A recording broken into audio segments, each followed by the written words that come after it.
It's not. I can't hear TV. That's good, because... Okay, so we're all set then. We're live on the Google Plus. Whoa! Whoa, Google Christ here. Google Plus. Google Christ is my Lord and Savior. Hello, the Google Plus. Hello, Googles. Hello, the YouTubes. I'm rocking my Monkey in the Cage podcast shirt. I There's don't not really a think that podcast means- anymore, technically. But I love the shirt. Bing. Because I kind of look like that. I can kind of look like the monkey right there. Like exactly the same. Well, that's a little weird. It really is. That's a little weird. Well, this week's episode of The Rundown. Anywho, have you tested your Audacity and made sure let me double check. I'm checking right now. Before we start? Wow, that was really loud on my end. How do I? Yeah, buddy. You see, I don't know why you would make fun of me for getting this game. Because it's not. Because it's an old gen game that should not be full price. Even if it's new, like PlayStation 3 games are not full price when you get them new. Yeah, they are. That's what full price. I've seen most of them. I've seen most of the new ones come out for like 40. Anyway. All right, let me go to File and New. Close the old one. Oh my God, gravity. Oh my god. Oh my God, gravity. Okay. So there. I'll put that back down. I'm good when you're good. When you're ready. Whenever you're ready. What is going on? Oh, I love it. Wait, what is it? Anyway. Let's do it. Bring it on. Do we have any listeners yet? Huh? Viewers? Any viewers? We didn't have any last week. That's because I wasn't here. That's because I'm here. That's right. Yeah. That's right. Yeah, it is. Okay. We do the recorded thing. Okay. Episode 154. In 3, 2, 1. Record. Well, this week's episode of The Rundown is brought to you by Rob Van Dam's Refrigeration Services. Like, if you need your shit cool, but not just like cool, man, like special cool, just call like Rob Van Dam Refrigeration Services. We'll get your shit like RVD cool in like seconds, man. What the fuck, Seth Rollins? Whoa! Yeah, I didn't actually see Raw, but I heard about it a little bit. I guess I'll hear more about it later. And I think we know who the chosen one is now. What the fuck, Seth Rollins? You know, my question is, what's going to happen to Dean Ambrose after all this? Because obviously Seth Rollins will become like a head heel, and you have Roman Reigns, who's going to become a lead face, and then you're going to have Dean Ambrose, Dean Titty Master Ambrose. What is? I mean, he's going to have. I mean, in about 3 months' time, he's going to be wearing a bunny costume. What the fuck, Seth Rollins? I didn't see it. When I go back and watch it, I'll tell you if I like it or not. Let's get to the rundown. Hoo-ah!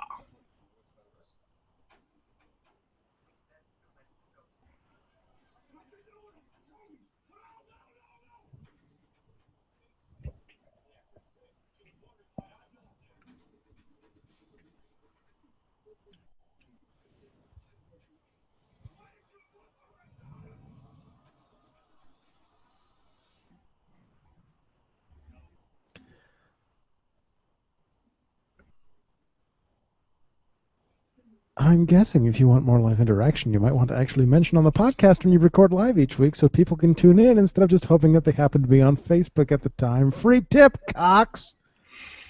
Just the tip. Thanks, Sean. Sean. Thank you. More likely to watch SmackDown than superstar Billy Graham. It's episode 154 of The Rundown. My name is Adam. I'm your host, and it is Wednesday, June the 4th, 2014. Joining me this week, back from his adventures... Oh, Andrew is here. why do you send me on these things? I got to tell you, it was quite an interesting experience. I think I blacked out more times on the Exotic Express than Josh's internet connection last week. I think that it Sorry, was it Josh. was it was a weird experience, which I randomly have flashes of like memories. It's all in lollipops. And yeah, I just get weird flashes. So like, if as we're podcasting, if something comes to mind, I may just have to therapeutically tell you about it. How many lollies did you pop? You don't want to know how many licks it took to get to the center of that Tootsie Pop. But I will tell you, I learned a lot while on the Exotic Express. I learned a lot, and one of they play games all the time. Like they were apparently Adam Rose loves games, and I got to play Twister when I was on the Exotic Express. You know what I'm talking about, Twister? Yeah. Yeah, you know that game. Except it's like this weird twist on Twister, where Helen Hunt was actually there, and she was naked on the floor, and she had these colored dots everywhere. And you don't want to know where Left Foot Green went. That's all I'm saying. That's all I'm saying. On that note, if for some reason my recording stopped recording, but I started it again, and I think we're okay. Okay. So we're off to a good start with that Helen Hunt story. Yes. I'm just telling you, I had weird flashes, and I have this weird feeling that more are going to come to mind as this podcast. I'm going to get weird repressed like memories. Great. They're going to Let's surface. look at the numbers. Oh yeah, let's do it. That's me calculating. Yeah. On Facebook, we have gained 2 more likes. Nice. So up to This 422. throbbing, veiny place to be called Facebook. Just sounds amazing. And on Twitter, we've gained 3 followers to 76. Before you know it, we're going to have like a Twitterus that's big enough that someone's going to look at it and be like, I swear that woman's packing something under there. But like eventually we might get there. We might get to that point. We're so close to 100 followers on Twitter. I know. Tell your friends. We should do a contest. Like We don't know. I have nothing to give away. a free copy of my chapbook, Chasing Distant Horizons, for our 100th follower on Twitter. Oh, there you go. Oh, Sean with the clever pun on the side. He says, if you lose your Twister board, go to Helen Hunt for it. Yeah. Oh, Do Helen Hunt for it, or just go Helen Hunt for it? I imagine it should be go Helen Hunt for it. Exactly. Uh, Way to go, fuckwit. so, let's talk wrestling. Shall we rewind? Let's rewind. Be kind, I don't remember rewind. which shows you said you were going to do this week. I've got the pay-per-view, special events. So you've got Takeover and Payback. I do. All right. Well, And get we're on- gonna do them get on out with of your bad order. self. We're gonna do them out of order at least. I'm gonna do Payback and Takeover at the same time when we get to the Payback slot. So go right ahead. All right. So I guess we'll start with SmackDown then. Indeed. Okay. SmackDown from Atlanta opens with the Shield. That which doesn't kill you only makes you stronger, and that which kills you makes you dead. And Is that watching SmackDowns that makes you stronger? The Shield are as strong as ever. Nice. Let's have a replay from Monday. This Sunday, no holds barred means anything goes, which it doesn't. But anyway, this Sunday, Evolution get theirs. We get a look back at the Intercontinental title because tonight, it's champion versus champion. Oh my God. Also tonight, Jimmy versus Bray, last man standing. Excellent. Enter Kofi when we return in a Goldman box. He says tonight he starts his road back to the United States Championship. Tonight he faces Cesaro. Cesaro counters a leaping something or other with a European uppercut and pins Kofi for 3. Oh, poor Kofi. Post-match neutralizer for Kofi, just to get the point across. Backstage, Renee is with Bad News Barrett. Tonight he proves he's a better champion than Sheamus. Tamina is entering when we return. She's taking on Paige again for some reason. In a Goldman box, Paige says tonight she proves she deserves to be Divas champion. Excuse me. Alicia Fox appears during the match. Then she grabs the title, and that's enough to cause Paige to almost lose multiple times. but a page turner and a PTO, formerly known as the Scorpion Crosslock, now stands for Pages Tap Out. Nice. Yeah. And Tamina taps out. Alicia leaves the belt on the ramp and traipses to the back, and I have never used the word traipses more literally than I have in this review, because she literally traipsed to the back. It's a good word. Renee is now backstage with Sheamus. Tonight it's time to fight, and that's not bad news. That's good news, fella. Believe! Xavier Woods is finishing his entrance when we return. He is Bo's opponent this evening. Solid match. The Bo Dog takes out Woods. Bo gives us an inspirational speech, then gives Xavier a hug. Oh. Then a recap from Raw about Bray Wyatt. Tonight, Wyatt versus Jimmy Uso. Last man standing. Yeah. The WWE Rewind is the detailing of... Sorry, there's a hyphen there. The detailing of El Torito. More of this horse shit when we return to the arena. Torito pins Jinder. Nobody cares. I gotta stop. The whole detailing thing was hilarious.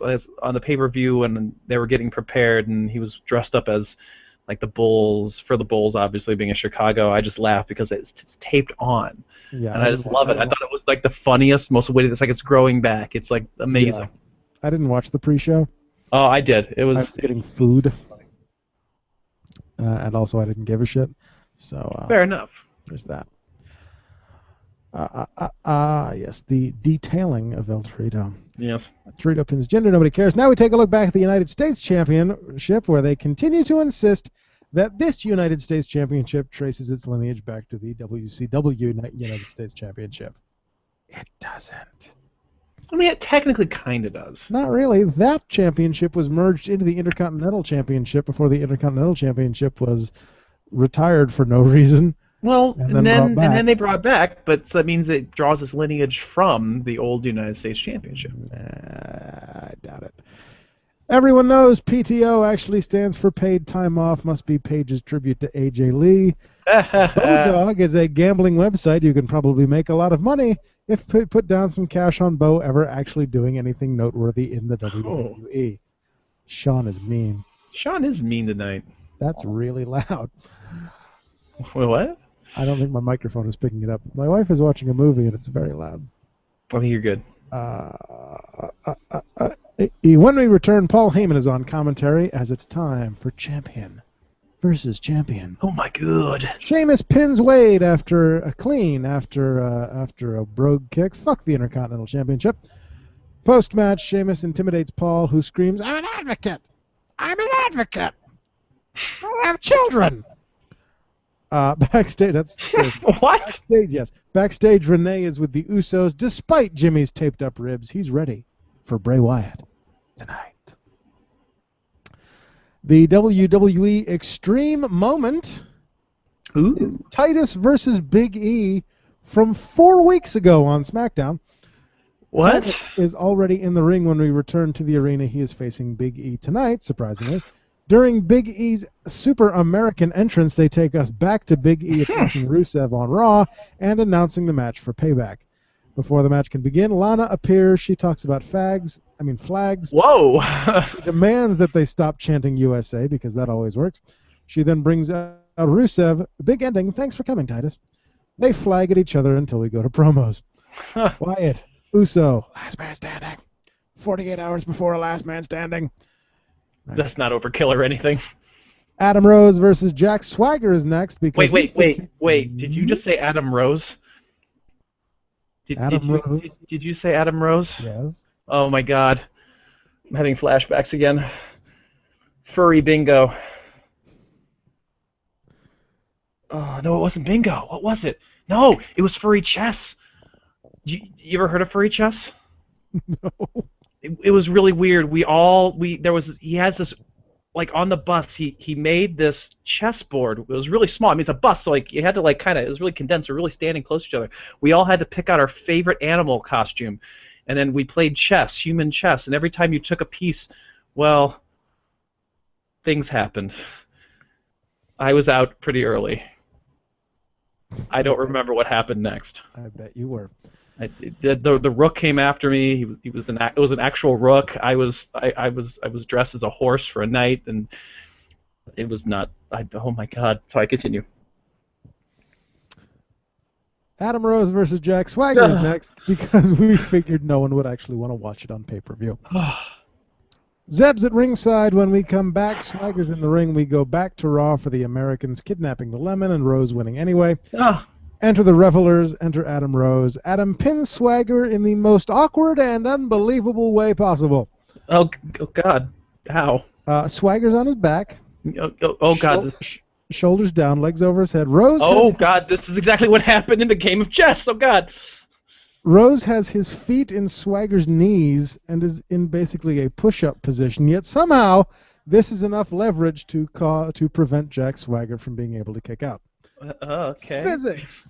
That's like RVD's like leg pin thing. Yeah, that doesn't make any sense to me either. Right. That one looks at least a little more possible. When we come back, we go back to Raw again for Daniel Bryan not giving up his title. Main event time, Bray versus Jimmy. Last man standing. After the second time Bray takes an 8 count to get to his feet, Rowan and Harper attack Jimmy. He fights them off, then Bray avoids a running ass blaster against the steps. Sister Abigail and Jimmy gets counted out. Not a bad match, but nothing really to write home about. Follow the buzzards as we go off the air. Sounds like a typical go-home SmackDown. So now you're going to do Takeover and Payback at the same time? I am. I certainly am. It's confusing. It was a huge week for WWE programming as both its promotions, the WWE itself, and NXT held pay-per-view, or as we should now call it, unless you're actually someone involved with the company itself, special events. Because I swear I caught them saying pay-per-view a million times during Payback. They still are. The two events in question are NXT's TakeOver and WWE's Payback. Since this combination of two major events in 1 week is rather rare, I decided to take away, a breakaway rather, from the traditional review segment and do a bit of comparison and contrast between the two events. Now keep in mind that my value judgments are my own and do not necessarily reflect the more sometimes cynical views of my broadcast partner, Adam. Much love. Also, I understand that each event has its major differences, mainly concerning the number of matches as well as the general length of the event. So take that into account when I go through this review. But I've kind of split up into 5 groups, if you would, 5 groups that we're going to kind of compare and contrast and see ultimately which was the better event. And we're going to start with the opener. Opening match for NXT TakeOver gives us the antics of Adam Rose taking on his longtime rival Camacho to end their feud and give Rose a proper send-off to the main roster. This is generally a good opener for the event. We get Rose's effeminate goofiness combined with the brutality of Camacho. The match is technically sound and entertaining, giving the competitors completely clashing styles. The match ends with a party foul, which is a move, by the way, and not what happened to me with the guy in the Rook costume, and gets Rose the victory. The only complaint here is that the match just feels a little bit too short. I don't know about you, but the match was really brief, and I timed it was only like maybe 6 minutes long, if that. Then again, when you only have 5 matches in 2 hours and you have some amazing matches coming up, I'm not going to complain too much. So that is compared to the first match of Payback, which technically is the hair versus mask match, but in all honesty, although it was somewhat entertaining, and Hornswoggle did lose the match and lost his hair, and there was a... If you didn't see it, at least go back and watch the end of it so you can see Hornswoggle's facial expressions, because they're actually really, really amusing. He sells it well. And they also use shaving cream with an electric razor, which was kind of bizarre and didn't seem like a very good idea, which I believe JBL called whipped cream. Yeah. Yeah, but anyway. Yeah. That was technically the first match, but we're going to start with the proper first Payback match. It was the United States Championship match between Sheamus and Cesaro, which just seems kind of odd to me still, considering neither of them are American, yet they're vying for the U.S. title. I just want them to drop the U.S. title and just focus on the tag, the Intercontinental, the Divas, and the World Championship. And if they want another belt, they should bring back Hardcore. That'd be awesome. Not that they ever do that again. No, they wouldn't. Or even light heavyweight, that'd be kind of nice. Anywho, Paul There's no Heyman heavyweights has in the company though anymore. what? That's true. Anyway, Paul Heyman has an amazing opening segment where he addresses CM Punk quite beautifully. Moves on to make fun of the Blackhawks. Then talking about Lesnar defeating the streak, and then ultimately about Cesaro breaking the streak of Sheamus's title reign. Completely beautiful speech as normal from our man Heyman. As for the match itself, we get a physical matchup, as one might expect. Generally, very competitive and engaging match that really keeps the fans' attention, in my opinion, throughout. We get a huge forearm when he's set up into the air. When Sheamus is sent up into the air by Cesaro, we get a couple more finishers or signature moves and a couple 2 counts. 17 rotations, not 22 WWE Universe. 17 rotations on the Cesaro swing tonight. Sheamus wins with a small package after attempted neutralizer. Good finish to a good match. It makes Cesaro look really strong and fitting to maybe possibly get another shot at the title down the road, while making Sheamus look like he had to really fight out and squeak out a victory with the small package. It keeps both people's momentum going. Comparing the two, I don't know about you. My opinion is that while they were both amazing, I'm going to give the edge to the WWE event Payback, because the Sheamus-Cesaro match was just pure brutality and was completely amazing and kept the crowd entertained. All right. Tag team matches, group number 2. Let's talk about how they promoted their tag team divisions. We're going to swap the order and start with Payback. Payback, we saw the Rhodes brothers taking on Ryback. And I'm not sure about how this Code Dust situation has been handled. I'm really not. I mean, I've missed a lot of the live events, but I'm not really happy with how they've really downplayed them since they lost the tag team titles. Right. You know, at least they were given a spot here on this card. And we do get a solid, methodical tag team match between the two teams. Even though it was solid, there really wasn't much really to write home about in this one, aside from Cody nearly botching a moonsault at one point, which looked like he was going to end up killing himself. Thankfully, both members of Ryback were there to catch him. Cody ends up getting a hot tag and hitting Crossroads on Ryback. The match breaks down near the end, and Cody's disaster kick is reversed into a shell shock for a Ryback victory. After the match, Cody doesn't really do what we expect him to do and attack Goldie or vice versa. Instead, he tells his brother that he deserves a better tag team partner, which, in my opinion, is an interesting swerve on a storyline that was going to be, I would imagine, fairly stale and kind of rehashed. So, I don't know, your thoughts on the breaking up of Code Dust? I was expecting more from it, other than Cody has a losing streak and gets disheartened. Right. But I'm interested to see where it goes with this whole Cody is now selecting Goldust's tag team partners. Right. More on that in a moment. Okay, well, we'll get to that, I guess. Over on the NXT side, the tag team champions, The Ascension, took on El Local and Kalisto, your favorite jobbing luchadors, Adam. Yes. And yes, they are actually defending their tag team titles in this bout. Am I the only one that just finds these luchadors really annoying and not very good luchadors? Am I the only one, or do you feel the same way? Lucha, lucha. As per usual, the Ascension dominate at the start, proving why they are the best, if not one of the best tag teams WWE has right now. El Local eventually gets a hot tag and flounders a bit on the high-flying moves. I'd more call it low-flying moves, actually. Again, this one doesn't really last so long as the tag team champions take back over and win with the Fall of Man. Overall, my take on it, the Ascension match, while I love them as a tag team, I have to give it to the Rhodes Brothers versus Ryback. It was a solid tag team match. So far, Payback's winning. But we'll see how that goes.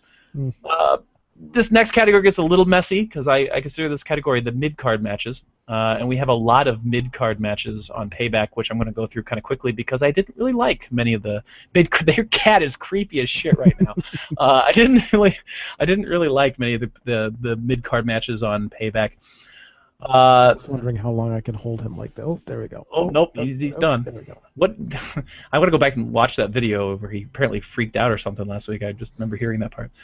No, that First wasn't him. That was two of the other ones. Oh, okay, sorry.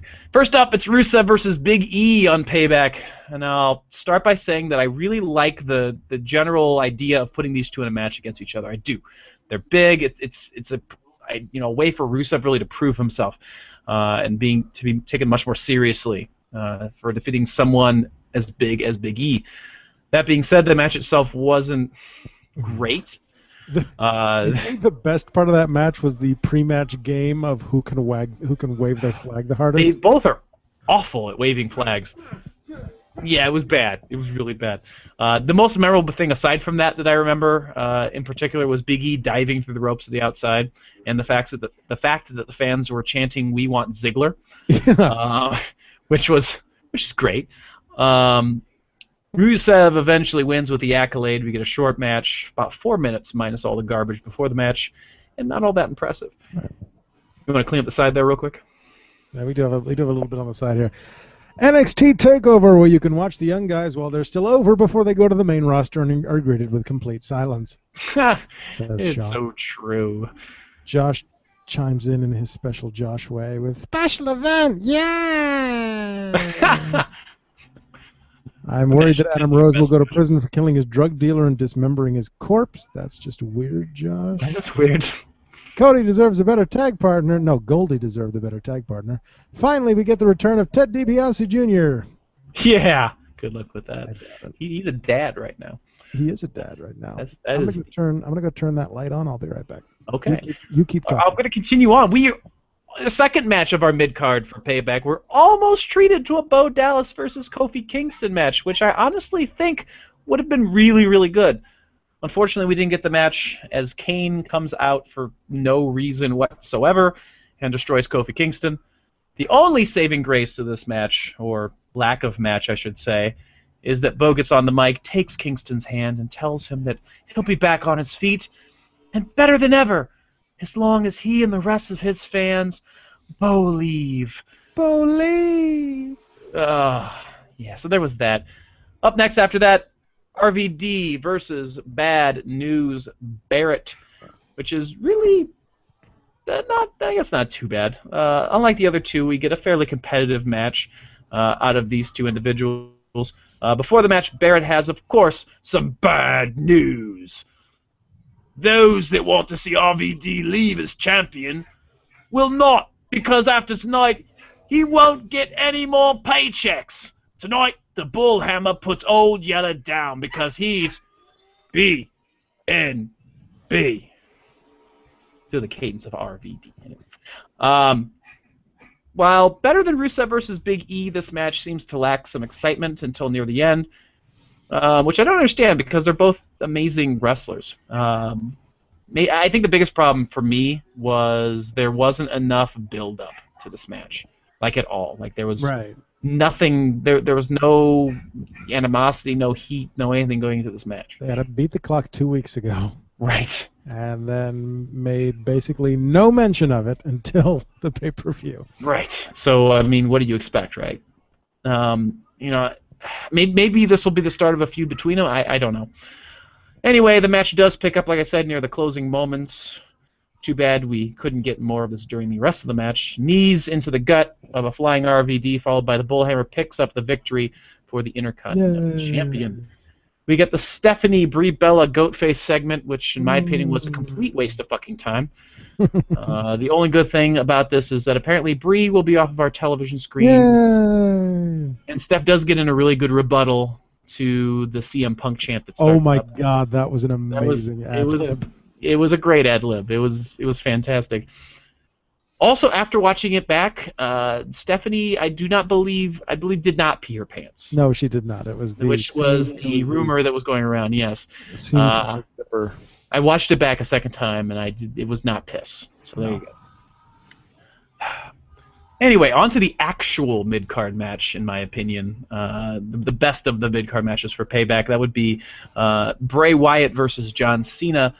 You're calling that a mid-card match? It was. It wasn't the main event. I call that I consider those to be co-main events. I'm going to call it mid-card. In that, I'm going to compare that to the Sami Zayn Tyler Breeze match in just a bit. Oh goodness. Let's keep the ball rolling with Payback, though. The build-up for the Wyatt-Cena match has been fantastic. All cynical garbage aside, I really look forward to them every time that they lock up together. This time we have, as we've talked about, a last man standing match, a match that I've never really been super excited about, ever. I can totally hear what's going on in the background there. I have no idea what that is, but I can totally hear that. All right. Anywho, last man standing match between the two. Given how they've booked the Usos as well, it was a great way to get all 6 men involved in the match and keep the fans entertained. The match starts off pretty slowly, which I think is needed for this type of match. You don't want to blow your wad all at once and wear the wrestlers out right away. Things change as the tag teams get involved, and we get some tables, some different high spots, more toys like a steel chair, which Bray uses to his advantage. Cena ends up retaliating with the steel, showing his vicious side in this match. This only escalates to a moment where Cena throws the steel ring steps over the top ropes to the outside, hitting Wyatt and tearing a really nasty gash in his arm in the process. Cena and Wyatt eventually make it out into the crowd. And that would be a weird twist. They start making out right there on a special event. They make it out into the crowd. We get a lame pyrotechnic blasting off skit, and eventually an AA into a crate.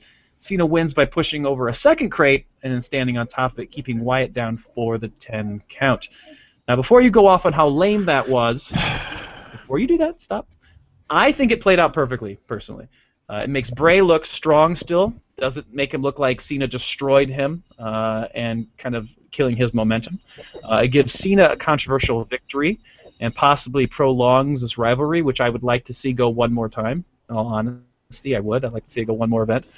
And I mean, it also opens up different possibilities for how Cena's character could be kind of interpreted in the way that he won. So I didn't see Raw, so I don't know how that played out, but overall, my thoughts: Wyatt needs to go face.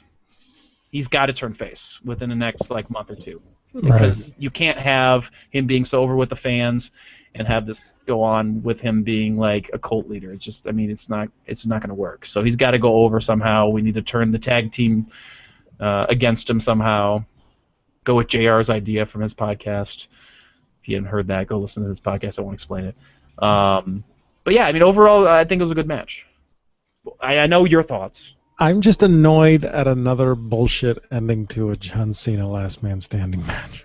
Well, for one, they should just not have last man standing matches. I just don't like the gimmick of that in general, but it's true.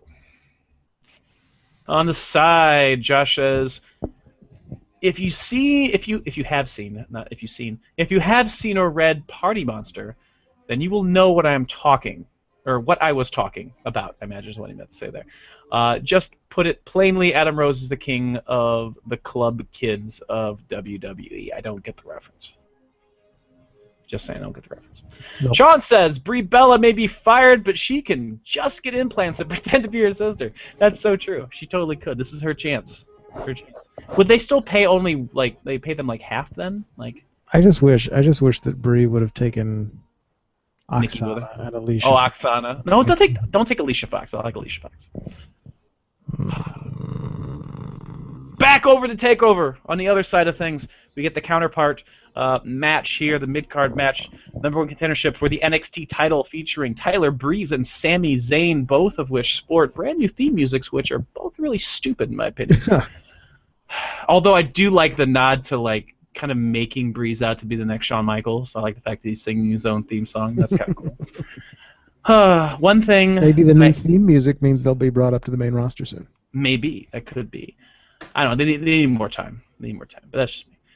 They're already giving us a lot of NXT talent that are end up doing nothing. So I am excited though about the amazing match that these two put on. It was fantastic. It was amazing. Unbelievable. It's easily match of the night. Close second going to the women's title match, which we'll talk more about in just a little bit. I can't say enough about this match, so just go watch it. I mean, I'll tell you some of my favorite spots, but just seriously, right off the bat, go watch it if you haven't seen it. Buy the network for that match. It's amazing. It's technical, it's high-flying, it's perfectly paced.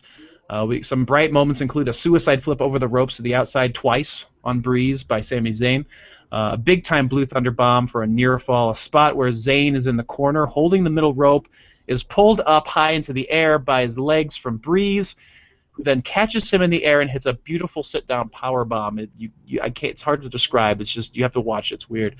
We get a flurry of near falls and reversals, ending with a wicked super kick by Breeze that gets him a 2. I could go on and on and on, but I don't want this to be a 2-hour podcast. We do get one weird botch segment, though, where Zayn has Breeze like doubled over for a power bomb or something, and like puts his arms under, like between his legs, and then like spins him around, and then like catches him like a child or something, and cradles him, and then it's followed by this really scary sloppy power bomb, which was just looked bad, even though the fans ate it up. Anyway, after that match, after the end of the match, or near the end of the match, we get an upset by Breeze, who blocks a haluva kick in the corner with a low blow, and then hits the beauty shot, and then picks up the victory and the #1 contendership. It wasn't a low blow on purpose. Well, he was putting his hands up to block himself. Yes. Sami Zayn just happened to run his just happened to crotch himself on. Yeah, that's true. It's hard to really kind of compare the two. Obviously, we had so many mid-card matches compared to just one. But I'm really going to have to give the win to NXT here with just, you have two competitors who once again are proving why they want to be in this business. Just unbelievable match. You need to go check it out. Right. All right, moving on to women's title matches. We had 2 of them to speak of, obviously, the women's title and the Divas title both on the line, and both matches were really good. Let's start with the better one of the 2, in my opinion, that's Charlotte versus Natty for the women's championship. And as an added feature, we get a whole storyline, kind of a whole Hearts versus Flair storyline, which is kind of cool, with the inclusion of Bret Hart, who looks like he didn't want to be there throughout the entire thing, and Ric Flair, who had twice the enthusiasm enough to spare. At ringside. Before the match, we get a segment with Divas champion Paige talking about her pride to be both the Divas and women's champion and introducing the match to follow. The match between Charlotte and Natty is just what women's wrestling should be at all times. It's technically sound. It tells an amazing story. You go watch the match. Just do it. They give these 2 girls a ton of time, which is something WWE doesn't trust their women's wrestlers anymore with, which is just fantastic. They gave him, I think, like 20 minutes to wrestle. It was unbelievable. Yeah. It was just, and they used it. They used every second. They didn't waste a second of it. My favorite moments included a missed moonsault by Charlotte, which was done gorgeously, by the way. That's how you do a moonsault, by the way, Cody Rhodes. Charlotte counters the sharpshooter with a figure 4, although there is a confusing moment in there, I don't know if you caught, where they're kind of rolling back and forth on the mat, and they're both on their back, and at one point they're like, "Oh, they reversed the pressure." Yeah. And I'm like, "No, they didn't reverse the. How did they possibly reverse the pressure?" Anyway. Yeah. Eventually, they roll so much that Charlotte drops outside the ring, kind of a Bret Hart move when he used to do that around the ring post, and chokes Natty on the bottom rope. Natty eventually feels a sharpshooter herself from Charlotte, but manages not to tap out. Charlotte hits bow down to the Queen and then wins the Women's Championship at NXT. Mm-hmm. After the match, we get a show of respect, which was shocking. Everybody hugs everybody. They hug, they celebrate. A much-deserved match and victory. Wow. Just, I wish they'd give the women more of a chance to wrestle like this. As I said on Twitter, if the main roster Divas matches could be more like that match, I would be a much happier man. Well, they need to give them more time. They need to develop storylines. They need to develop rivalries. If they do that, they need to develop wrestling skills. You know, that too, some of them. But, like, build them. Don't let them all go like that every single night. Wait till the special events to have a drag-out match like that. But have, give them 10 minutes. Give them 8 to 10 minutes on Raw at least, to put on a match. This week, Summer and Natty are fighting because Summer said Natty was a bitch and slapped her in the face on Total Divas. No, that's not a that should never be a substitute for storyline. Yeah. Anyway, back to the other show, Payback. It's like they're using Total Divas as the storylines for the Divas division because they don't give enough of a shit to put them on the regular television shows. Or they just want people to watch Total Divas. Hey, the season 2 finale got like 2 million viewers. Are you serious? Wow, people are stupid. Yeah. Back to Payback. Match was pretty good between Paige and Alicia Fox. Haters can hate on Fox, but she's progressively shown every single week that she can wrestle. It was a good palate cleanser between the two main events. It was good. And once again, we get a match where she can look really good, and where Paige can continue to be built as an underdog champion and keep proving herself to the women of the main roster. Paige eventually wins with a cross lock, and Fox tries really hard not to break down at the end of this match, PTO. telling the crowd to be telling the crowd to be silent, or silence, and then eventually freaking out and just running up the stage. Again, extremely impressive women's matches, but obviously NXT's match gets the win in my book. Yes. And then some. Charlotte on the sides, or Sean, not Charlotte. Sean on the side says, does Charlotte ever do the Flair flop? If not, she should. And her catchphrase should be something similar to her dad's, perhaps. Pooh! Maybe. I think I have seen her do the Flair flop. I think I have too. I think I've seen her woo before too. Right. Main event time! Yay! We're on for the main event of both shows. On Takedown, NXT World Champion. What? Take. What was it? It's not Takedown, is it? Nope. Take Over. Sorry. There you go. Take Over. I wrote it wrong on my notes. NXT World Heavyweight Champion Adrian Neville takes on his toughest challenger to date, Tyson Kidd. They really play up this whole, these two are basically the same wrestler gimmick. So much so that there are several moments during the match where they throw the exact same move or reverse each other's moves into a move of their own, and it's interesting. I think it's an interesting sort of idea, kind of building them as very similar in a way. Neville eventually retains with the red arrow. After the match, we find out that Kidd really isn't as good of a sport as his wife is when he refuses to shake the outstretched hand of Neville as the show goes off the air. Pretty good match. Not as good as the other two matches that came before, but I'd say it's pretty solid. Mm-hmm. On the other side of the coin, we have the main event of WWE Payback, which brought us the long-standing rivalry of Evolution versus The Shield. The match is, as we've talked about, a, quote, no-holds-barred match. And certainly no holds were barred. The match, while really good, suffered from general chaos, I felt throughout. I felt it was a little too chaotic. Not to say that it was bad, but I think that it could have been better had it not been quite so all over the place. Let's do all this shit and then have 3 quick pinfalls in a row. Yeah, it was a little poorly plotted. That being said, it's still a solid bout that saw a huge Evolution beatdown to the point where I almost thought that they were going to win. Like, I really thought that Evolution had a chance. However, that moment changed when my man from the Quad Cities, our own Seth Rollins, dove from the video screen, God knows when or how he got up there, and completely takes out every member of Evolution.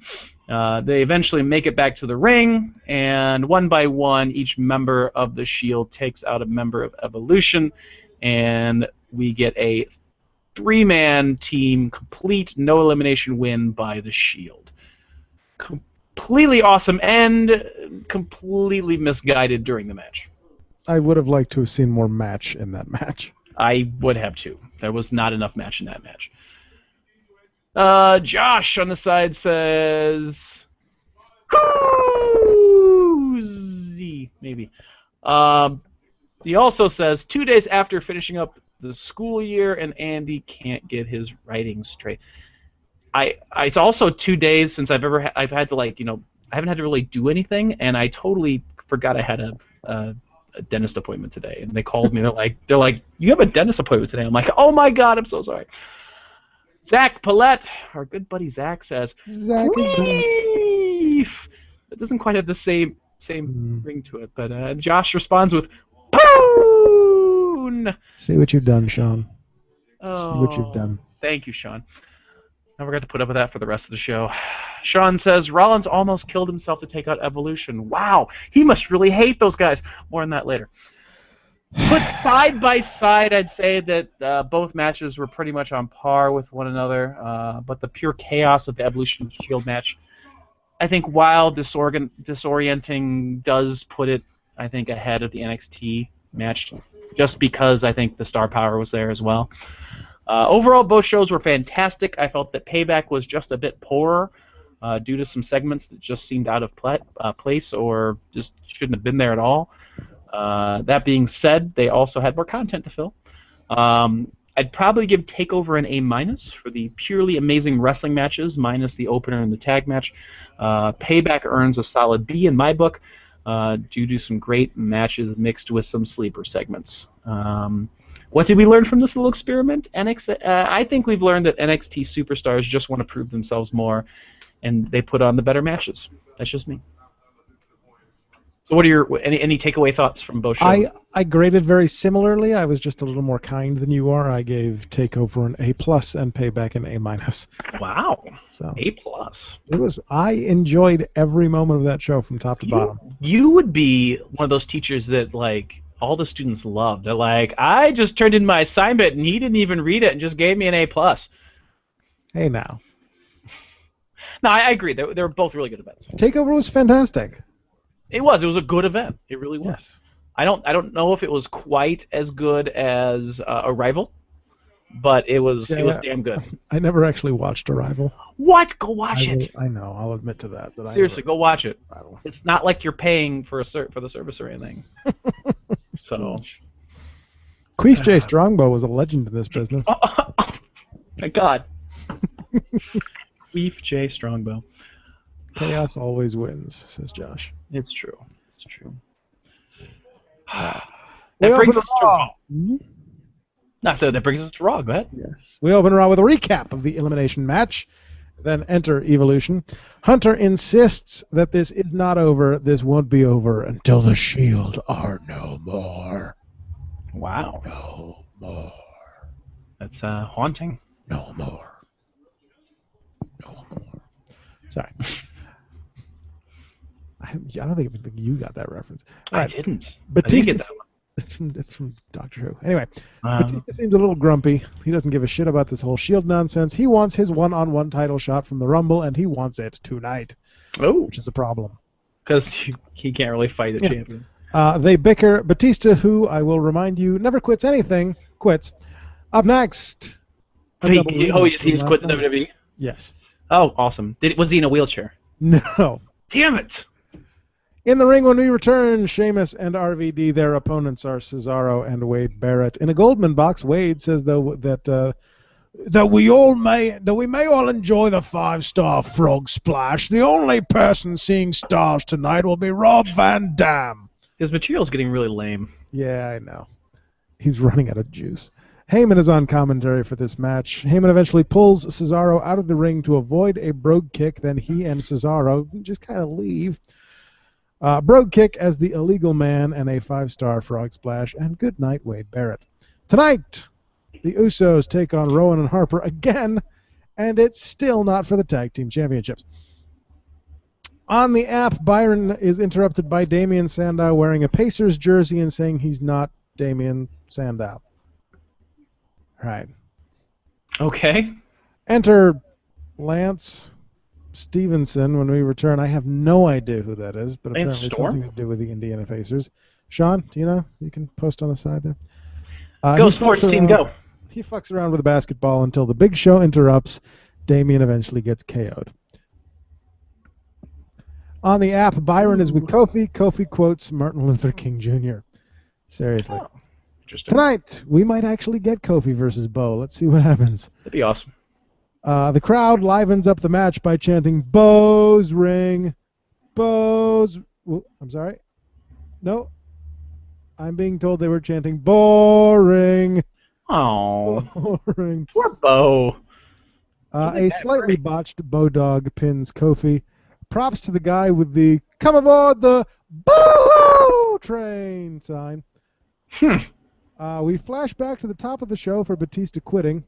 Backstage, Renee is trying to get a word from Hunter. She gets a word from Steph instead, who will have an update on the status of the WWE title after the break.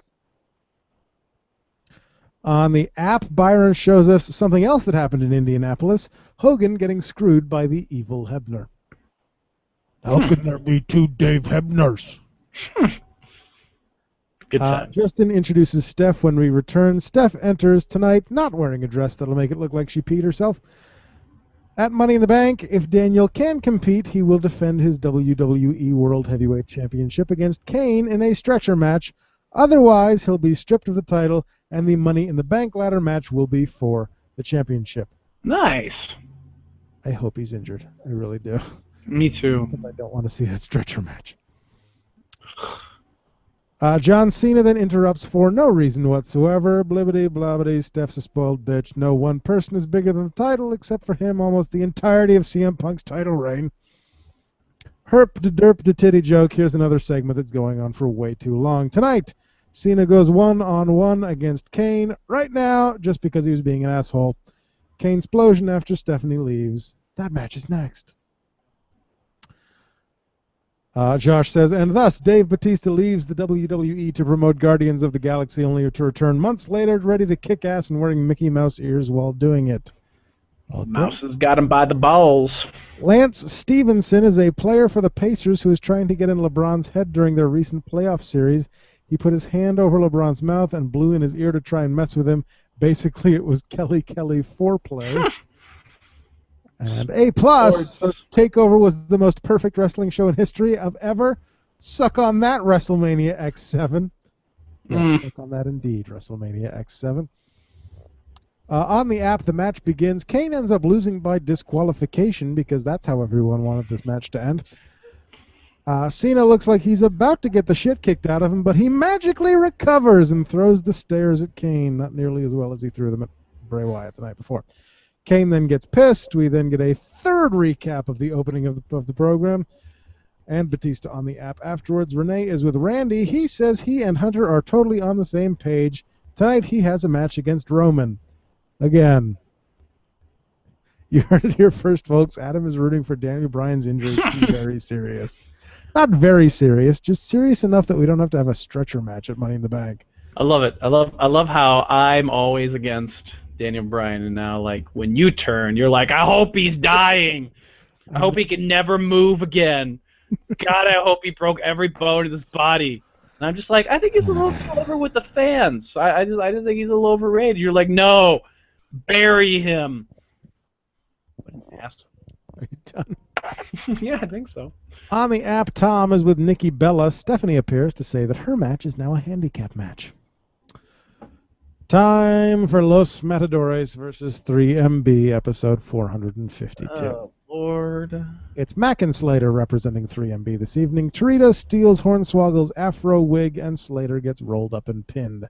At least it was mercifully short. There you go. No pun intended. Tonight, Ziggler takes on ADR in a Money in the Bank qualifying match. On the app, Byron throws to Tom from last night and something involving Alicia Fox. Enter Nikki when we return. Her opponents are Alicia and Oksana. Alicia pins Nikki, again mercifully short, then she does that thing that she does. Sheep cut, empty rocking chair, Eric Rowan, Luke Harper. Luke gets to be creepy tonight because Bray is still stuck in that box, apparently. What is that thing that she does? Blowjobs? Is that? Sure, why not? Okay. Follow the buzzards. On the app, enter Jack Swagger. Zeb Coulter cuts a boring promo. He's cut off by the video stopping, thankfully. Sadly, he continues talking when we get back to the USA Network. Enter the Revelers. Enter Adam Rose. Did you just say Adam Rose? Oh God, you just said Adam Rose, didn't you? Yes. Oh my God, I'm having another flashback. Okay. It was a man in a bunny costume. Hang on, it's coming back to me. There was a man in a bunny costume. He was hopping, and he kept asking me if I wanted a Long Island iced tea. And I kept saying, sure. But then he always whipped out his penis. And I'm like, what are you doing? He kept saying, it's my Long Island iced Z. Apparently I heard him wrong. I don't... Oh, God, what happened next? Keep going. I don't want to relive it. Oh, God. Ah! Come on, go. During the crowd surf, they cut to Swagger warming up in the ring, and it looks like he's dancing along. Rose wins with call it a modified party foul. Backstage, Byron is with the Usos. Some weird shit goes down. You want to talk about weird shit? Go on that party bus. I'm sure you've seen the commercial for the upcoming episode of Legends House. Yes, the roast one. Is Pat Patterson coming out in that commercial? I don't know. I'm not sure. He might be. Josh says stretcher match for the loose. Loose what? I'm not sure. But stretcher match for the loose. That reminds me of something else from the party bus. I learned how the French play Where's Waldo. Just saying. It involves a lot of lube. On the app, Byron, in a completely different place, talks to Goldust about the breakup of the Antique Roadshow. When we come back, we sheep cut to Rowan and Harper already in the ring. Enter the Usos. Eric finally pins, let's say Jay, after some kind of sit-out rock bottom type maneuver. You really should figure out who's who. Holy crap, we've still got Dolph versus Del Rio and Orton versus Batista tonight. This show is taking forever. Why I don't watch Raw anymore? Jerry Lawler just said Alberto Dorito. You must be hungry. On the app, Tom sends us to a clip from Countdown. Not even they give a shit anymore. Tomorrow night, RVD gets another shot at the Intercontinental title because why the fuck not? Del Rio already in the ring when we return to the arena. The winner of this match moves on to the Money in the Bank ladder match. Dolph taps to the cross arm breaker, and the ladder match is now exponentially worse.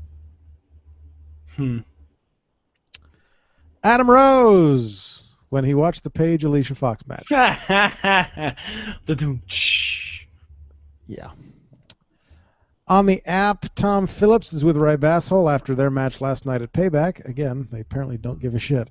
Rybasshole are entering when we return. Their opponents are Goldust and Sin Cara.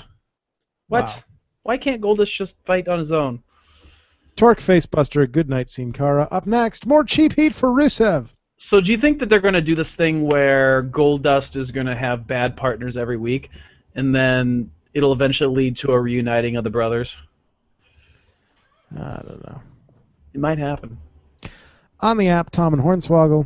When we come back, Justin introduces Lana. She runs down America, and this Raw has been so awful that I don't even fucking care. Wow. She finally gets around to introducing Rusev, something Russian version of the Medal of Honor. This is at least less annoying than Michael Cole getting knighted. It is 10:50, and I want to just bash my head against my desk in the hopes that this somehow makes this show watchable. The Russian diplomats in the ring have worse accents than Lana does. Rusev gets his big gold star. They then play the Russian national anthem. Sadly, Nikolai Volkov is nowhere to be seen. Oh. With 7 minutes left until the top of the hour, our main event is after the break. Wow. Way to pace. You want to read Josh's comment there?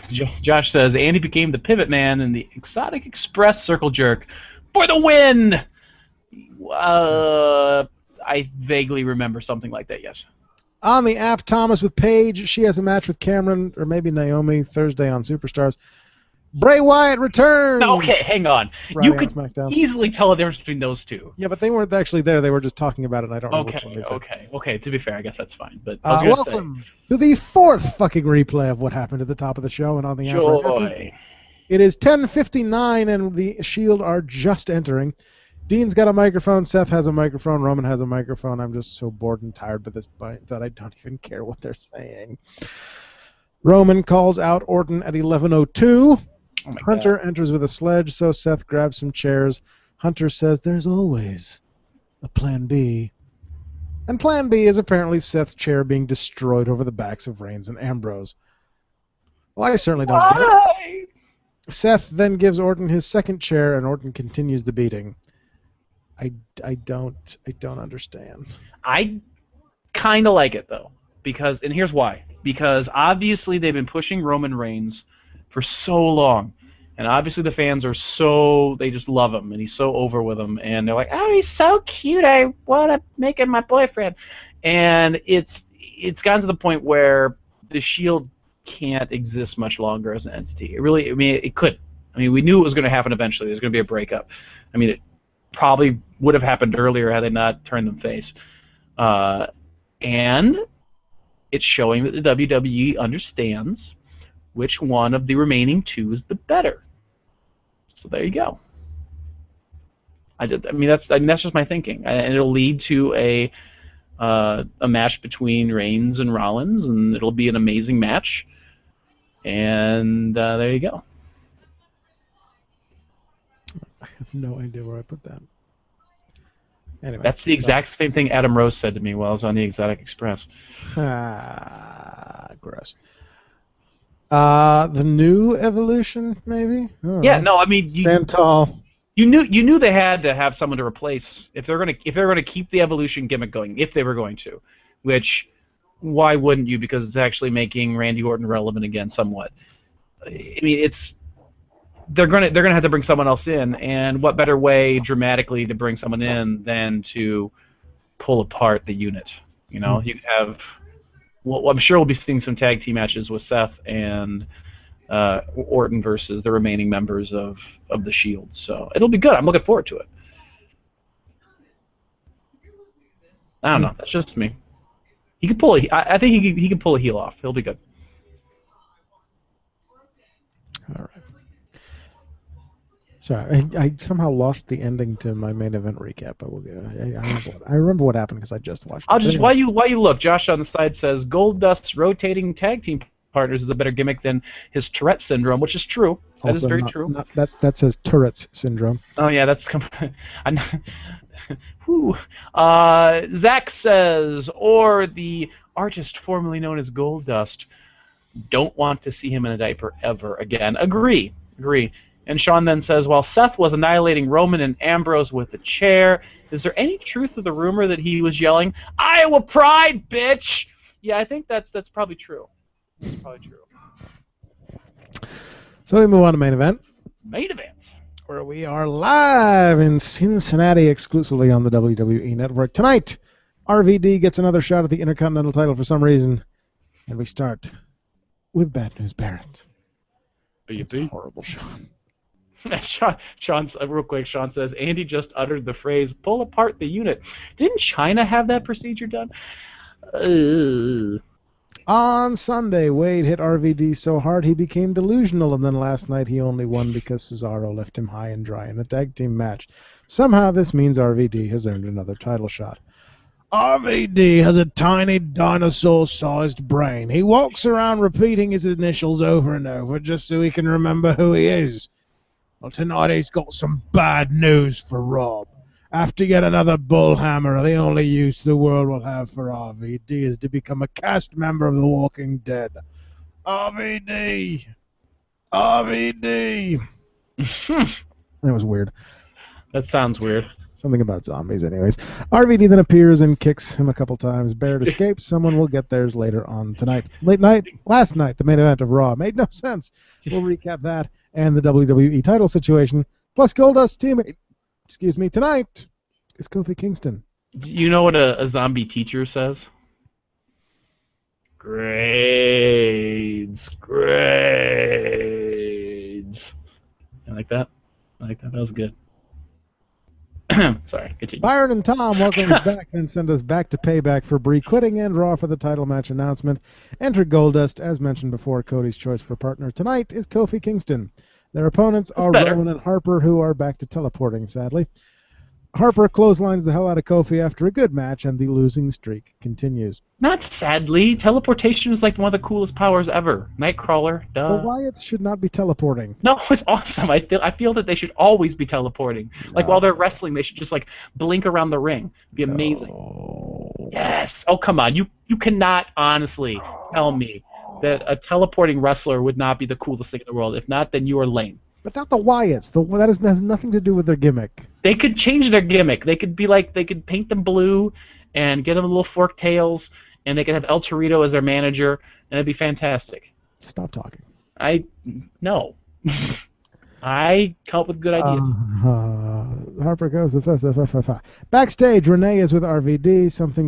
It's not cool, man. Up next, nonsense from Raw. There are rebound is Seth turning on the Shield, which still makes no sense to me. Enter BNB for the Intercontinental title match. Cesaro interrupts. There's the ending. I put the ending on the wrong paragraph. Enter BNB for the Intercontinental title match. Enter RVD when we return. Cesaro interrupts and neutralizes both men. He walks up the ramp to shake Heyman's hand. We get a quick replay, and we go off the air to the same scene. Womp womp. Cesaro, you ruin everything. Oh. King of Swing. Which brings us to some comments on the side here. Okay. Evolution is always about the past, present, and future. This time, Trips is the past, Borton is the present, and Seth is obviously future because he is the shit, says Josh. We already did that Sean comment. I just didn't take it away. All right. Rundown Showdown. Do we not have a Dear WWE segment this week? That comes after. Oh, sorry. I got my order wrong. Last week's Showdown was, of course, Edge versus Mark Henry. I feel this one's going to be fairly obvious. Let's see.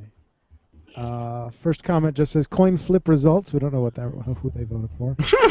Josh goes weird and just says, "You dare to ask me why? Why?" I can hear that in Josh's voice. Because Edge is awesome, that's why. Want a more in-depth explanation, then go for a different comment, you bald-headed buffoon. With much love, Josh. Let's see if you ever host the goddamn show again. Well, he can't. I mean, he physically can't because of his technology. Henry is good, but Edge is a Hall of Famer.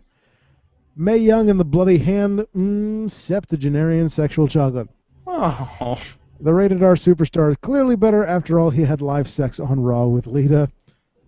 Hall of Pain. Because that's what I do. Because I'm black. No one likes Mark Henry. Because I'm black. That is the best comment. Like, I gotta go with my brother. Like that's how it is. That is the best comment I've ever heard. All right. So the winner. Oh, God. Moving on to the second round by a margin of 56%. Ooh. 44%. Oh, winner. It was really close. Edge moves on to the second round. Yes. That was super close. What happens if we get a tie? I don't know. Okay. It's like a double disqualification. They're both out, right? So how it works? Yeah. Maybe. Well, maybe. Like Andre the Giant and Hulk Hogan from WrestleMania 4. I thought Adam Rose was the king of swinging. Slightly different show. You don't even know, Sean. Don't even know. Continuing the shit theme, I voted for Mark Henry because X-Pac allegedly once mixed shit into his food, hence that line from the DX Nation parody skit when he said, "Smells like shit, but I think I'll eat some anyway." Oh, that's the story behind that? Apparently. I've always wondered what that was all about. I had forgotten that line had even happened. Mm. Our next matchup, the number 6 seed versus the number 11 seed Triple H. Ooh. So that's interesting. That's for next week. We'll put that poll up. You can vote, give your reasons why, and then we'll see what happens next week. Nice. I was very upset for a while because for a while we were sitting steady at 5 votes again. I was going to be very mad, but we with more than 5 votes. So. Oh, thank goodness. I wouldn't have wanted to have been on the show. You would have been so angry. So mad. For Dear WWE this week, we actually go to... oh, fuck you, phone. Give me my... Let me enter my passcode correctly. All right. We go to my email, where Sal... Friend of mine, has sent us a Dear WWE letter. Dear WWE. Ooh. On Raw's Memorial Day episode, your rating was the lowest it has been since January 2012. Considering the whole show was a cluster of countless attempts at cheap heat, the rating does not surprise me. What will also not surprise me is that your attempts to fix the ratings will consist of Attitude Era bullshit, and yes, Triple H and Stephanie are still Attitude Era bullshit. You guys better figure it out soon before the stock plummets again and Vince ends up with less money than Brutus Beefcake at an autograph signing in a crappy Peabody Elks Hall. Ooh. From the Alliance of Supporters to remove Triple H and John Cena from TV. Sent from my iPhone. Oh, wait. I'm not supposed to read that part. Thank you, Sal. Yeah. Very grumpy. Yeah. Very grumpy. Very grumpy. You know grumpy people. Very grumpy. You surround yourself with grumpy people. Why do you do that? Does that make you feel better about yourself? You know. Oh. You know. Send your Dear WWE letter to rundownwrestling@gmail.com and we'll read it on the program. We will. We will. How is Brock only the number 6 seed when he's the man who ended the goddamn streak I call chicanery, shenanigans, and chicanigans? And Sean, don't even question it. I questioned his rating system from the beginning. It is not best match at WrestleMania. Basically, this whole thing, we already know Shawn Michaels is going to win the whole thing. Like, there's no point in really having it, in all honesty. But it's all depending upon who's his favorite wrestler. He just kind of went down the line. It's like, I like him better than him. He's number 3. I like him better than him. He's number 4. You're Love not you, wrong. buddy. You're not wrong. I know you. I know you. Moving on to news this week. Let's do it. All the news that there is. Let's take some Molly and read some news. All 2 pieces of news that there are. Wow, that's a lot of news. And yet somehow we're still over an hour. Sorry. According to PWInsider.com, the original hope was for Daniel Bryan to be ready to return at the Money in the Bank pay-per-view. WWE then received word over the weekend that Bryan may not be cleared in time to compete at the event. On May 15th, Bryan had a procedure on his neck called a cervical foraminotomy. For most, recovery time is said to be 8 to 10 weeks. The Money in the Bank pay-per-view would be at about the 6-week mark. While the company hoped for a return at Money in the Bank, some within WWE didn't expect Bryan back until SummerSlam. Monday's segment with Stephanie McMahon was the WWE's way of setting up a backup plan. A plan B, if you will. It's true. It was announced last night, Monday night, that if Daniel Bryan is cleared to wrestle, he will defend against Kane in a stretcher match. If he can't, then the belt will be on the line in the Money in the Bank ladder match. WZ, I assume that means WrestleZone, also reports that Bryan has been pulled from ads for the SmackDown taping before Money in the Bank. Bryan was set to team with The Shield against Randy Orton and the Wyatt family, and while the match won't happen as scheduled because of Rollins' heel turn, Bryan has been pulled as well, with Rob Van Dam taking his place. The show will be in Pittsburgh on June the 21st. Well, I mean, we're not shocked. I mean, we knew that Bryan's injury was probably going to be worse off than. Right. I mean, it's neck surgery. I mean, you could say minor, but there's no such thing as a minor neck surgery. But I'm really hoping that the Money in the Bank is for the title. I think that'd be fantastic. Me too, because I don't want to see a fucking stretcher match. Yeah, that too. That helps. At least it's not an ambulance match. That is true. Dear WWE, do y'alls have any more atom bomb foam footballs left in storage? If so, please send them to my address, 134 Stink Bucket Lane, Trailer Park 4G, Possum Gulch, Alabama, 12348.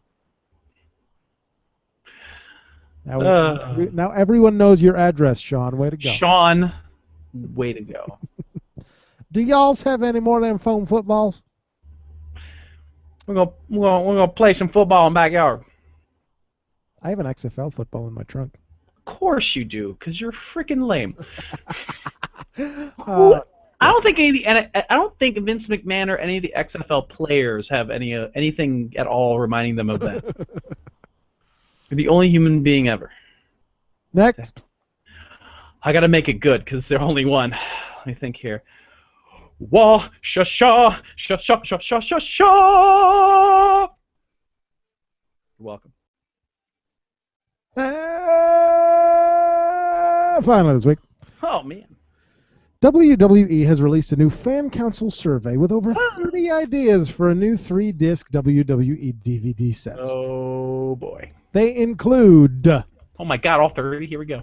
Inside the Rivalry, Hulk Hogan versus Roddy Piper, which is kind of like your greatest rivalries, Shawn Michaels versus Bret Hart. Non-kayfabe look into the 80s rivalry with interviews from WWE superstars and the people behind the scenes. Inside the match, Stone Cold Steve Austin versus The Rock, Hulk Hogan versus Mr. McMahon, John Cena versus The Rock, Shawn Michaels versus Bret Hart. Non-kayfabe look into the matches of X versus X with interviews from WWE superstars and the people behind the scenes. I'd pass on those combinations. Inside WrestleMania, the Hardys versus the Dudleys versus Edge and Christian, Stone Cold Steve Austin versus The Rock, Shawn Michaels versus The Undertaker, Bret Hart versus Stone Cold Steve Austin. Personal real-life accounts and memories from X and X, providing a never-before-seen look at footage that truly takes fans inside WrestleMania. I'm sensing a theme here. Reunion specials. The Click. The Click reunion, Triple H, Kevin Nash, Scott Hall, X-Pac, and Shawn Michaels, reunites 5 of the most influential and controversial men in sports entertainment history, both in the ring and behind the scenes. I mean, it'd be interesting.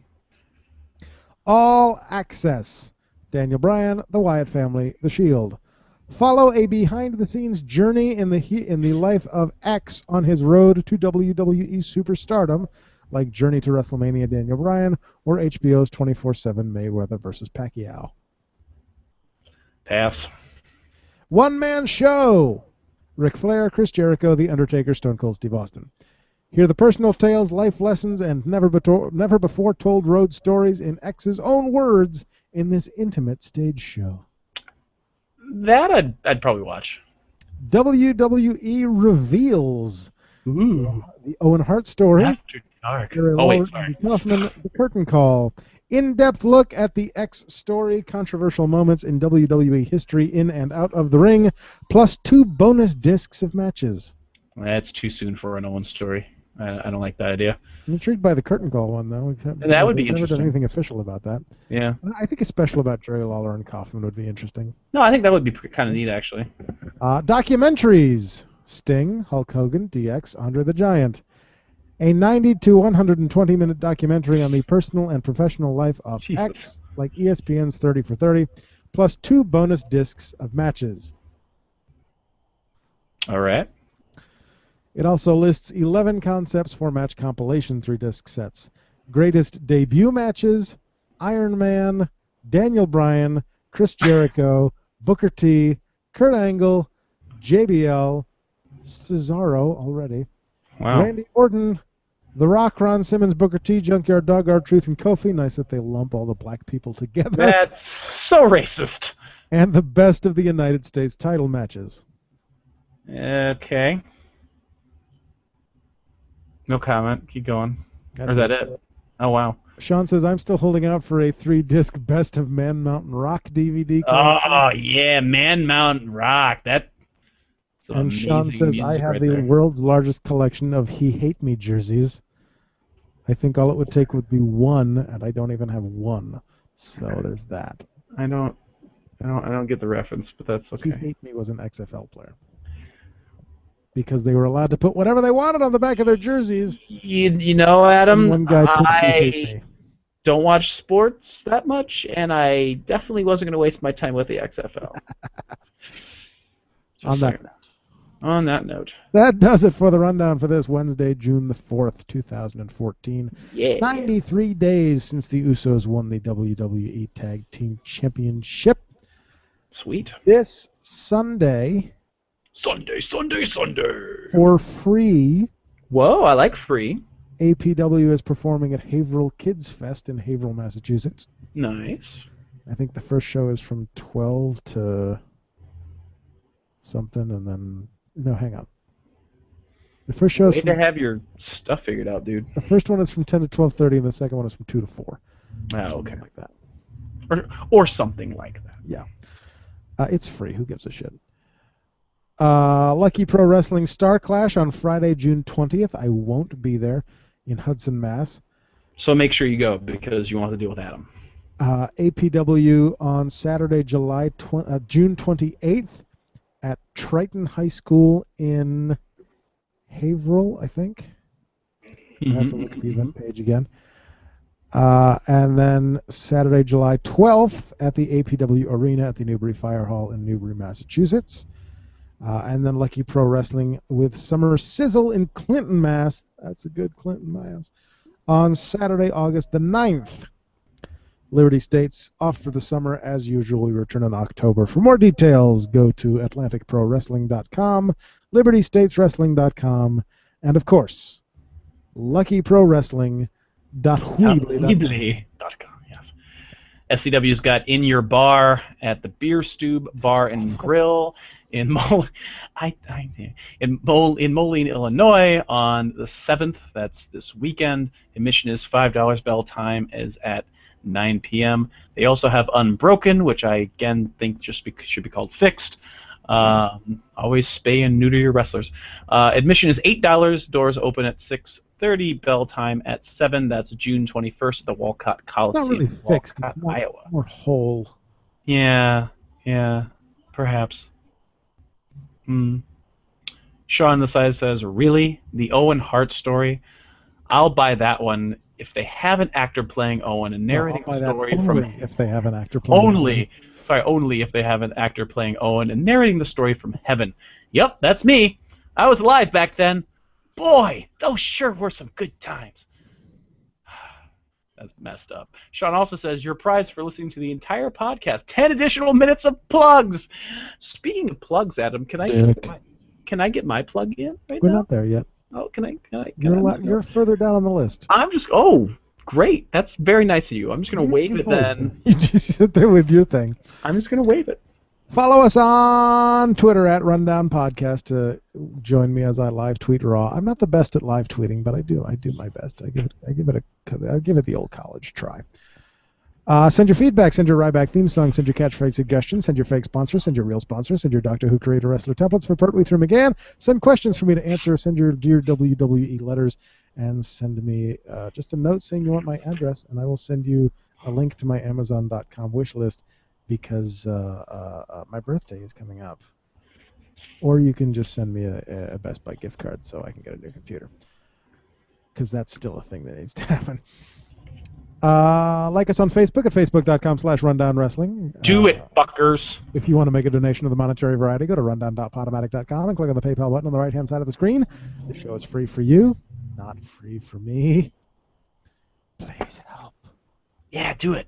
YouTube.com/rundownpodcast to watch archived episodes of our Google Hangouts. And if you want to circle me on Google Plus, circle jerk 'em. Google.com/plus Adam Rundown Host. Plus sign, not the word plus Adam Rundown Host. Do you like poetry? I love poetry.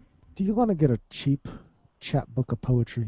I do. How do I get a cheap chapbook of poetry by an extremely talented writer? In PDF format. So in PDF format. What? Paper cuts and bullshit. Paper cuts suck. Sometimes I get them on my face when I love my book so much. I just get them all over my face. You can just put it right there on your iPad and just fucking go to town with it, man. Yeah. That would be Chasing Distant Horizons, a chapbook of poetry by myself. More projects in the works right now. But while you wait, check out this nice little chapbook of poetry. You can get it online at tinyurl.com/Distant Horizons. Chase it. That was like stereo chase it. It was. It was really beautiful. Search for us on iTunes, another Rundown Wrestling podcast. If you do it, fuckers. You get the podcast delivered to you absolutely free each and every week for $0.00. If you cannot afford a donation of the monetary variety, you can leave us a 5-star review because that helps other people find us. And if you leave us a text review, we'll read your name and your text review at the end of a future episode. I did not check this week. I did. There's no one new. Yeah, fuckers. We're also available on Stitcher. That's Stitcher.com or on the Stitcher app on your iOS or Android device. Again, what does iOS stand for? I operating system. Under the Rundown Wrestling Podcast. Still free, but there's no downloads. All you got to do is stream it directly from Stitcher. You can stream from your choice of tens of thousands of your favorite podcasts, but why would you choose from anyone other than ours? Don't do it. Good question. Thanks to Tegan Brown for the logo. Thanks to all of you for listening. Thanks to Sean and Josh and Zach for their comments on the side. Thank you. You're welcome. You're very welcome. And hopefully I won't go on assignment for a really long time. But I will close off by saying, close this off. That was on the Exotic Express. Close by saying we typically broadcast this show live somewhere around about the time of maybe like 7 Eastern, 6 Central, sometimes a little bit later, sometimes a little earlier, but usually around there. We usually You get can going check around us out. sometime between 7 and 7:30 p.m. Eastern time. Yeah. So come check us out and come join us. Shut up, Sean. Are you happy now, you Yeah. dick? Come join us. Bag of dicks. Yeah. Well, that was a game that I played too on the Exotic Express, and I don't really even want to tell you what the rules were. Did you play cornhole on the Exotic Express? They had another name for it. It was Down the Rabbit Hole is what it was called. Ugh. And thanks to I Fight Dragons for the theme song. Yeah. Next week, Oh my God! we've got Brock Lesnar versus Triple H. Yes, we do. And there might be some other news. Maybe we'll have news. Maybe things will be going on. Maybe Yeah. Vince McMahon will lose another $300-some million. So tune in then, because you never know what the fuck's gonna happen on this show, huh? You never know. You never know. It's true. And as always, remember, Jacob, good night and good luck. Mm-hmm. Have fun. Done. Go outside. It still looks nice where you are. I'm going for a run with what little sunlight's left. Probably would have been better. It's just impossible to please you, isn't it, Sean? Probably would have been better to announce the start time at the top of the show instead at the end when everyone's checked out. You can't check out. You got to listen to the singers. Douche. See ya. Douche. And stopped. Yeah, we started recording. I'm not sure exactly how far I got, but all of a sudden I looked up and I wasn't recording anymore. Oh my God. It was while you were talking. So you just have to do a little bit of So I think it's okay, but we'll see. Well, you may have to do a little bit of adjusting so that way. We'll see if I have to re-record anything. Well, you may just have to readjust, possibly. She's watching Pacific Rim. I had never seen that. Apparently it's awesome. The volume is very loud. I'm apparently very loud as well. Whoa.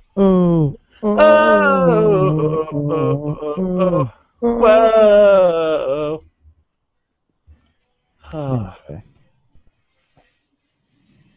Oh my God. Let me log on to the Skypes. Oh yeah, I got to do that too. But first, I'm gonna put this back on built-in microphone. Pacific Rim just as loud as I'm Pacific Rim. Ba ba ba ba ba. Ba da da da da da. And on that note, we'll stop the broadcast right here. Bye, peoples. Bye, Broadcasting. Bye.